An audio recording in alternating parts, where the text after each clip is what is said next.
This has been tried before when Hitler and Stalin and Molotov-Ribbentrop agreement, including secret agreements that we now know about, where they took Europe and divided into spheres of influence. And it's clear that Trump and Putin and Xi are working in some kind of a agreement to find their areas where Taiwan can be part of China, and Ukraine can be part of Russia, and Canada can be, I don't know, 51st state of the United States.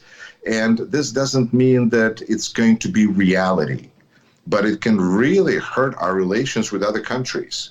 Because, like, I'm visiting Canada right now, and it's amazing to me to see, because how relations with a country that is our closest neighbor, closest ally to the United States, they're like, it's always been so easy to go back and forth. And now this conversation, this talk about making Canada 51st state, perhaps this is just regular political international bullying that's not going to be part of American diplomacy. But even if it's not going to make Canada a 51st state, it certainly doesn't make Canadians very happy with us. And why would you want to do that? Why would you want to go in that direction and make your closest allies upset at you is one question, but how easily you can do that, that's remarkable. And so making peace for Ukraine in 24 hours may be very, very difficult for a number of reasons, starting with the fact that Trump really doesn't have any leverage over Putin. Neither does Biden. That's why the only thing we can do is arm Ukraine and wait for Russian regime to, I don't know, come to its senses, collapse, something, change. But 24 hours approach, it was flawed if Biden would have proposed it.